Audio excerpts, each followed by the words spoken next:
안녕하세요. 그리스도 영성학교로 운영하는 신목사입니다. 오늘은 미혹영이 잠복한 사람들의 특징에 대한 성령의 말씀이라는 제목으로 살펴보겠습니다.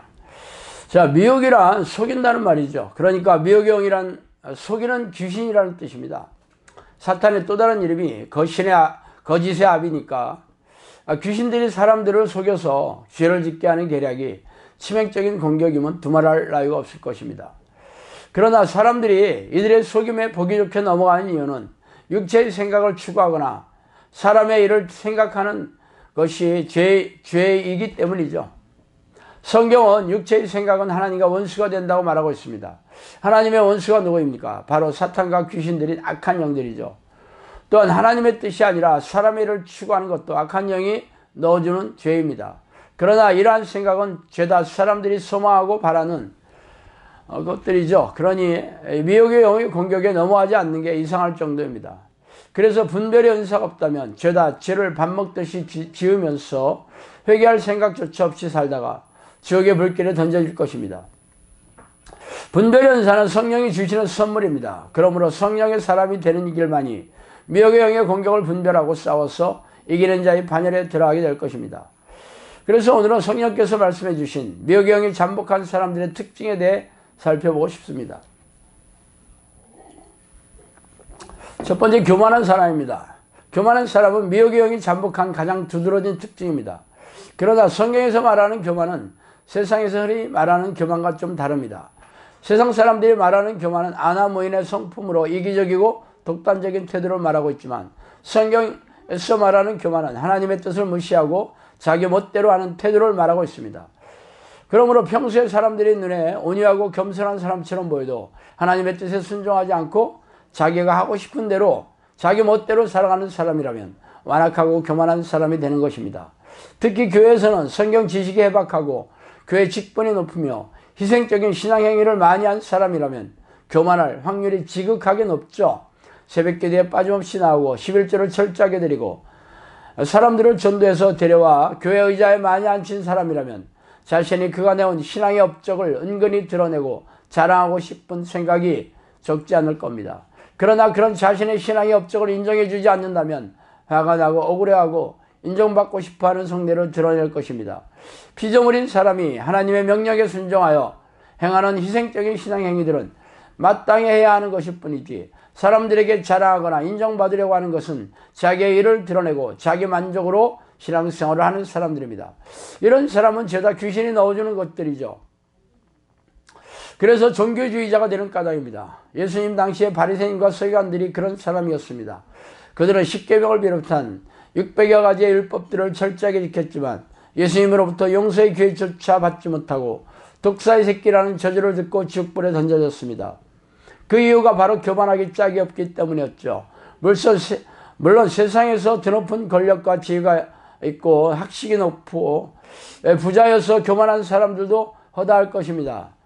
그러나 교회 안에서 교만의 영에 사로잡혀서 자기의 의와 자기 만족으로 신앙생활을 하는 종교주의자들은 죄다 지옥불에 던져질 것입니다. 두 번째, 자기중심적인 사람이에요. 자기중심적인 사람은 모든 일에 자기가 중심이 되어 생각하고 말하고 행동하는 사람입니다. 이런 사람들은 다른 말로 이기적인 사람이라고 말하고 있죠. 이와는 대조적인 사람이 있다면 이타적인 사람이며 상대방의 입장에서 생각하고 행동하는 사람입니다. 모든 사람은 자기중심적이에요. 왜냐하면 태어나면서 자아가 죄로 변질되었기 때문입니다. 그러나 예수 그리스도의 보혈의 공로에 의지하여 회개하여 죄사함을 받고 날마다 성령과 동행하는 영적 습관을 들이면 성령께서 죄성을 변화시켜서 이타적인 사람, 사랑이 많은 사람으로 바꿔주십니다. 하나님이 최고로 여기는 계명이 바로 목숨을 다하고 뜻을 다하여 하나님을 사랑하는 것과 더불어 이웃을 자신의 몸처럼 사랑하는 것이죠. 이런 사랑을 실천하지 않는다면 최악의 죄를 짓고 있는 것입니다. 그러므로 자기중심적인 사람은 미혹의 영이 잠복해서 죄로 똘똘 뭉쳐 사는 사람인 셈이죠. 세 번째로 고집이 센 사람입니다. 고집이 센 사람도 미혹의 영에 사로잡혀 있는 사람입니다. 고집이 센 사람은 어느 누구의 말을 잘 듣지 않고 자기 고집대로 하는 사람이죠. 이와 상대적인 성품이 바로 온유하고 순종적인 사람입니다.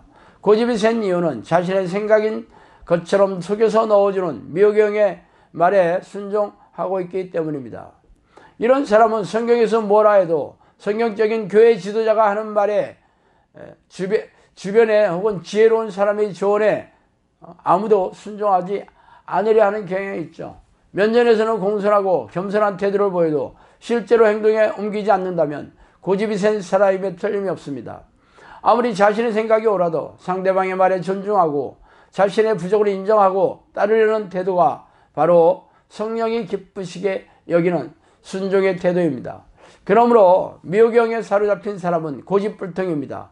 그러므로 이러한 사람이 배우자나 자녀라면 인생이 피곤하고 힘들 수밖에 없겠죠.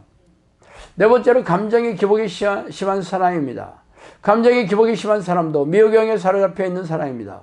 이런 사람들은 기뻐하다가도 금세 벌컥 화를 내기도 하고 화가 나 있더라도 어느새 헤헤거리기도 합니다. 이런 사람들은 정당한 이유가 있어서 화를 내는 것이 아니라 미혹의 영이 부추겨서 그런 생각을 넣어주어 화를 냈기 때문에 금세 잊어버리고 평상심으로 돌아가게 되죠. 이런 사람들이 배우자나 직장 상사라면 그들의 얼굴을 바라보며 일희일비해야 할 것입니다. 또한 무슨 일이 일어날지 예측하지 못하기 때문에 항상 불안하고 좌불안석일 것이에요. 이런 성향이 극도로 심한 사람이 바로 조울증 환자입니다.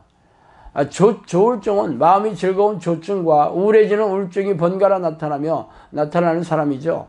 자신이 이런 성품이 두드러지거나 가족 중에 이런 사람이 있다면 미혹영의 공격을 수시로 받고 있다고 보아야 합니다. 그러므로 누구나 이런 성향이 미혹영의 공격이라는 것을 깨닫고 성령이 내주하는 기도를 통해 귀신을 쫓아내면 변화가 되겠죠. 그러나 타고난 성품이나 본래의 성품이라고 치부하여 고치려 들지 않는다면 평생 미혹영에 사로잡혀 포로로 살다가 지옥불에 던져지게 될 것입니다.